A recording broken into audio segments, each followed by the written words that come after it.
মমতা বন্দ্যোপাধ্যায় নিশ্চিতভাবে একটু একটু করে সুস্থ হয়ে প্রচারে অংশগ্রহণ করবেন। তৃণমূল কংগ্রেসের শিবিরে তিনিই নেত্রী। মমতা বন্দ্যোপাধ্যায় সুস্থ হওয়ার পর কয়েকটা দিনের মধ্যে পুরো দস্তুর মানুষের সামনে ভোট প্রচারে দলকে নেতৃত্ব দেবেন। দলের তরফে মমতা বন্দ্যোপাধ্যায়ের ভোট প্রচার নিয়ে স্পষ্ট জানিয়ে দেওয়া হয়েছে। বৃহস্পতিবার বাড়ির মধ্যে পড়ে গিয়ে কপালে চোট পেয়েছেন মমতা বন্দ্যোপাধ্যায়। রক্তক্ষরণ হয় তার। আর তারপরেই সেই খবর সামনে আসতেই গোটা রাজ্য জুড়ে শোরগোল পড়ে যায়।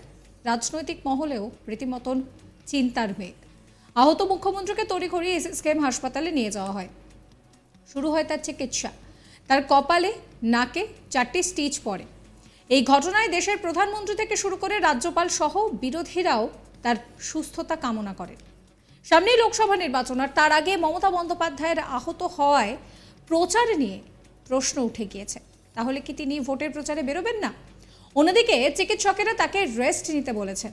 তারই মধ্যে শনিবার দলের তরফে কুণাল ঘোষ সাংবাদিক বৈঠক করে বলেন যে মমতা বন্দ্যোপাধ্যায় নিশ্চিতভাবে একটু সুস্থ হয়েই প্রচারে অংশগ্রহণ করবেন। তৃণমূল কংগ্রেস শিবিরের তিনিই নেত্রী। মমতা বন্দ্যোপাধ্যায়ের সুস্থ হওয়ার পর কয়েকটা দিনের মধ্যে পুরো দস্তুর মানুষের সামনে ভোট প্রচারে দলকে নেতৃত্ব দেবেন তিনি।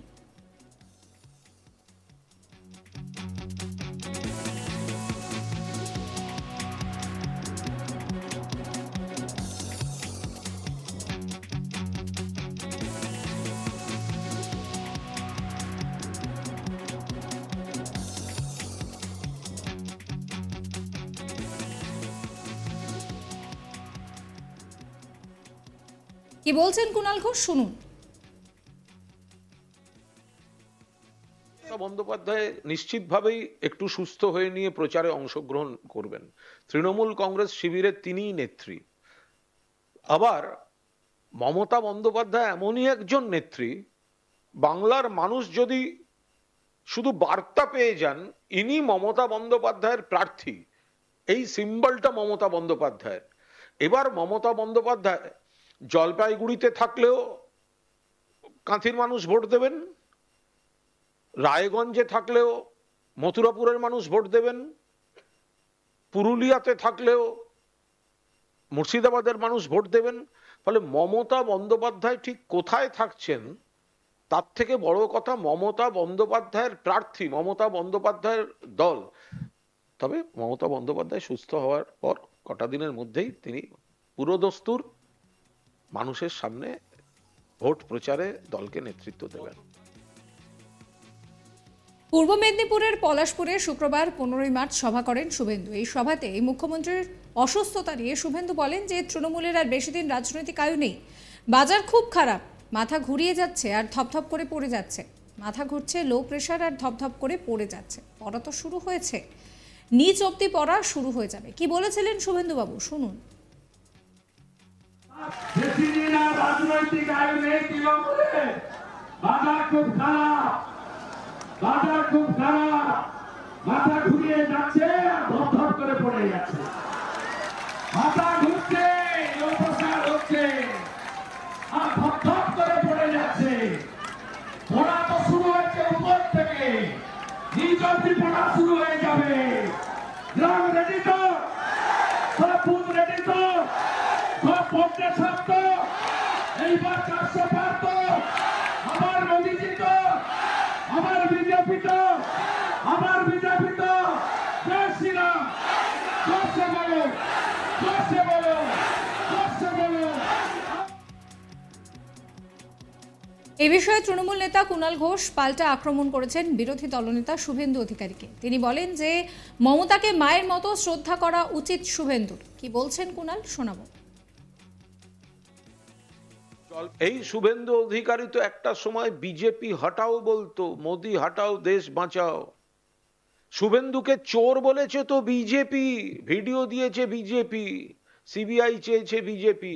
সিবিআই যখন এফআইআর নেমড অভিযুক্ত করেছে শুভেন্দুকে গদ্দার, চোর, পালিয়ে গিয়েছে বিজেপিতে। আর আজকে মমতা বন্দ্যোপাধ্যায়কে এই কুৎসিত ভাবে আক্রমণ করছে। যেখানে মায়ের মতো শ্রদ্ধা করা উচিত, শুধু শুভেন্দুকে নয় তার পরিবারকে রাজনৈতিক প্রতিষ্ঠা দিয়েছেন মমতা বন্দ্যোপাধ্যায়, সম্মান দিয়েছেন। দলে, সরকারে, প্রশাসনে সম্মান দিয়েছেন, সেখানে এই ভাষা? খেজুরির মানুষ কড়ায় গন্ডায় এর জবাব দেবে। খেজুরির মানুষ, পূর্ব মেদিনীপুরের মানুষ কড়ায় গন্ডায় এর জবাব দেবে। ফলে আমরা ওর এই অসভ্যতার, ও বেসিক্যালি অসভ্য, এবার এই ধরনের, দেখুন আমি কাউকে কোনো ছোট করছি না, কেউ কিছু আমাকে খারাপভাবে নেবেন না। কুকুর ভালো, কিন্তু রাস্তাঘাটে নেড়ি কুকুর যখন পাগল হয়ে যায় তখন তার আচরণে সেটা বোঝা যায়। আমি কাউকে কুকুর বলছি না, আমি জাস্ট বলছি রাস্তাঘাটে নেড়ি কুকুর যদি পাগল হয়ে যায়, দেখবেন চাউনি পাল্টে যায়, আচমকা তেড়ে যায়, লাফিয়ে ওঠে, খ্যাঁক খ্যাঁক করে, কুকুরের অরিজিনাল আচরণ বিধি থেকে সরে যায়। তখন হয় চিকিৎসা দরকার, নইলে খোঁয়াড়ে নিয়ে গিয়ে রাখতে হয়। তো কিছু কিছু ক্ষেত্রে এইসব জিনিসগুলো, আমি কারুকে বলছি না, এটা কেউ ভাববেন না আমি শুভেন্দুকে পাগলা কুকুর বলছি, এটা কিন্তু কেউ ভাববেন না। শুভেন্দু কেন পাগলা কুকুর হবে? ও তো মানুষ।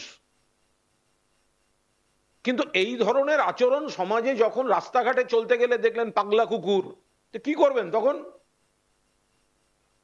তখন ওই হ্যাট হ্যাট হুস হুস এইসব করতে হয়।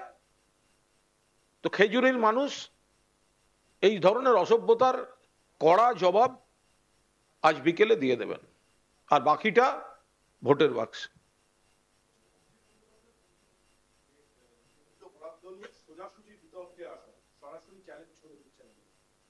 অভিষেক বন্দ্যোপাধ্যায় খুব স্পষ্টভাবে সরাসরি চ্যালেঞ্জটা দিয়েছেন। কেন্দ্রীয় বরাদ্দ নিয়ে যে প্রচারটা বিজেপি জনগণের পয়সার অপব্যবহার করে বাংলার বিরুদ্ধে মিথ্যা প্রচার করছে, এই যে বলে দিল আবাস 4,89,000 বাড়ি তারা নাকি অনুমোদন করেছেন, মিথ্যা কথা।